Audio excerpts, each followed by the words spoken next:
নমস্কার বন্ধুরা, আমি তনুশ্রী। আমার চ্যানেলে আপনাদেরকে স্বাগত।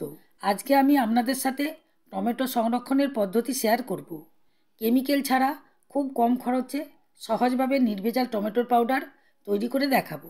এর স্বাদ থাকবে একেবারে কাঁচা টমেটোর মতো। এটা আপনারা সারা বছর সংরক্ষণ করে রাখতে পারবেন, নষ্ট হবে না। আশা করি বন্ধুরা আজকের ভিডিওটা আপনাদেরকে খুবই ভালো লাগবে, তাই স্কিপ না করে পুরো ভিডিওটা দেখার অনুরোধ রইল। বন্ধুরা, এখন সারা বছর সব সিজনেই টমেটো পাওয়া যায়, তবে অন্যান্য সময়ে টমেটোর দাম কিন্তু প্রচুর পরিমাণে বেশি হয়ে যায়। তখন মধ্যবিত্তদের ক্ষেত্রে কিনে খাওয়া অনেকটাই কষ্টসাধ্য হয়ে যায়। সেই তুলনায় বন্ধুরা, বাজারে এখন প্রচুর পরিমাণে সস্তায় টমেটো পাওয়া যাচ্ছে। আমি এখানে 2 কিলো টমেটো নিয়েছি। যেহেতু টমেটোর দাম খুবই কম, আপনারা চাইলে এর থেকে বেশি নিয়েও তৈরি করতে পারেন। আর যেহেতু টমেটো সারা বছর সংরক্ষণ করে রাখবো, তাই টমেটো একটু ভালো মানের নিতে হবে। টমেটো যেন পচা বা পোকা না হয়, অর্থাৎ টমেটো একদম খুব পেকে নরম না হয়ে যায়। শক্ত দেখে বড় সাইজের লাল লাল টমেটো নিতে হবে। টমেটোগুলিকে ভালোভাবে জল দিয়ে ধুয়ে নিতে হবে, যাতে এর মধ্যে কোনো ধুলোবালি না থাকে। এখন টমেটোকে কেটে নিচ্ছি। এর মুখের দিকে এই শক্ত অংশটা বাদ দেওয়ার চেষ্টা করবেন। আমি সব টমেটোরই বোটাগুলো এইভাবে বাদ দিয়ে দেবো। আপনারাও এইভাবে সব টমেটোর বোটাগুলো বাদ দিয়ে দেবেন। আমি টমেটোটা লম্বা করে কেটে নিচ্ছি, আপনারা চৌকোভাবেও কেটে নিতে পারেন।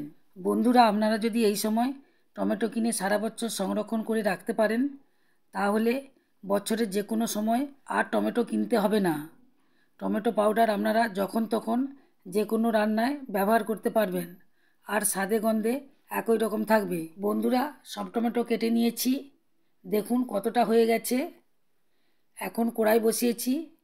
কোনো রকম তেল জল ছাড়াই টমেটো দিয়ে দিতে হবে। টমেটো পাউডারটা যাতে লাল রং হয়, এর জন্য কোনো রকম কেমিক্যাল দিচ্ছি না। আমি এখানে একটা ছোট সাইজের বিট একদম পাতলা পাতলা করে কেটে নিয়েছি, এতে দিয়ে দিচ্ছি। এর ফলে কালারটা খুব সুন্দর আসবে। আপনারা নাও দিতে পারেন। এখন টমেটোকে নেড়ে চেড়ে নিচ্ছি। নাড়তে নাড়তেই টমেটো থেকে জল বেরিয়ে যাবে।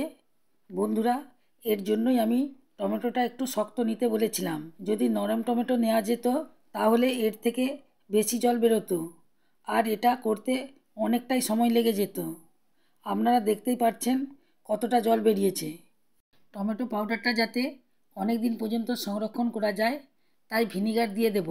আপনাদের কাছে যদি ভিনিগার না থাকে, তাহলে লেবুর রস 1 চামচ দিয়ে দেবেন, তাতেও টমেটোটা অনেক দিন পর্যন্ত সংরক্ষণ করা যাবে। টমেটোর জলকে ভালোভাবে শুকিয়ে নিতে হবে। এখন যত বেশি জলটা শুকিয়ে নেওয়া যাবে, তত তাড়াতাড়ি পাউডারটা তৈরি করা যাবে।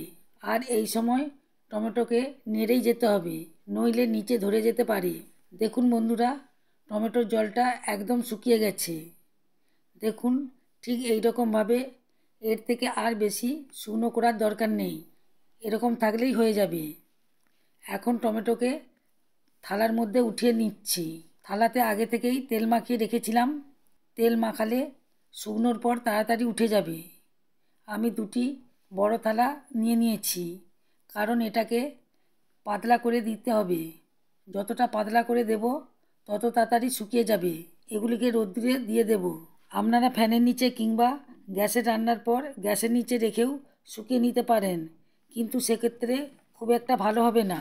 যদি রোদ্দুরে দিয়ে শুকনো করা যায়, তাহলে একদম দোকানের মতো পাউডার তৈরি করে নিতে পারবেন এবং সারা বছর সংরক্ষণ করে নিতে পারবেন।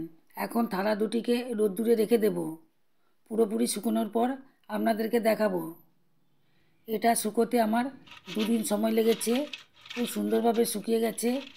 রোদে দেওয়ার পর রাত্রে এসে ফ্যানের তলায় রেখেছিলাম, আর মাঝখানে 1 দিন পর এগুলিকে উল্টে দিয়েছিলাম, যাতে খুব তাড়াতাড়ি এগুলি শুকিয়ে যায়। খুব সুন্দরভাবে এগুলি থালা থেকে উঠে গেছে, যেহেতু থালায় তেল মাখিয়েছিলাম। এখন একটা মিক্সিং জার নিয়েছি, এগুলিকে ছোট ছোট টুকরো করে দিয়ে দিচ্ছি। এবার এগুলিকে গুঁড়িয়ে নেব। দেখুন বন্ধুরা, গুঁড়োনোর পর কত সুন্দর কালারটা হয়েছে। একটা প্লেটের মধ্যে এটাকে ঢেলে দিচ্ছি। এবার এটাকে চেলে নিতে হবে। এবার একটা চালনির মধ্যে দিয়ে দিচ্ছি। এটাকে এবার চেলে নিচ্ছি। বন্ধুরা, আপনারা এভাবে খুব সহজেই টমেটোর পাউডার তৈরি করে নিতে পারবেন আর সারা বছর ধরে সংরক্ষণ করে যে কোনো রান্নায় দিতে পারবেন। একদম টমেটোর স্বাদ লাগবে, কোনো রকম স্বাদের পরিবর্তন হবে না। এই যে একটু দানা দানা রয়ে গেছে, এটাকে আবার মিক্সিতে গুঁড়িয়ে নেব। নির্ভেজাল টমেটোর পাউডার বাড়িতেই তৈরি করে ফেললাম, খুবই কম খরচের মধ্যেই। দেখুন বন্ধুরা, টমেটোর পাউডারটা দেখতে কত সুন্দর হয়েছে, কালারটাও কত সুন্দর লাগছে। যতটা সুন্দর টমেটো শুকনো হবে তত সুন্দর গুঁড়ো করা যাবে। এবার এটাকে একটা জারের মধ্যে ভরে দিচ্ছি। এরকম আপনারা টমেটোর পাউডার বানিয়ে সারা বছর সংরক্ষণ করতে পারবেন, কোনো রকম নষ্ট হবে না। রোদে দেওয়ার আর ঝামেলা নেই, প্রথমেই রোদে দিয়ে ভালোভাবে শুকিয়ে নিতে হবে। যদি কাঁচা অবস্থায় রেখে দেওয়া হয় তাহলে তাড়াতাড়ি খারাপ হয়ে যাবে, ভালোভাবে শুকোলে অনেক দিন পর্যন্ত ভালো থাকবে। বন্ধুরা, আশা করি আজকের সারা বছর টমেটো সংরক্ষণের পদ্ধতি আপনাদেরকে খুবই ভালো লেগেছে। তাহলে লাইক দিতে ভুলবেন না। এই রকম নতুন নতুন রেসিপি পেতে আমার চ্যানেলকে অবশ্যই সাবস্ক্রাইব করবেন এবং বন্ধুদের মধ্যে প্রচুর শেয়ার করবেন।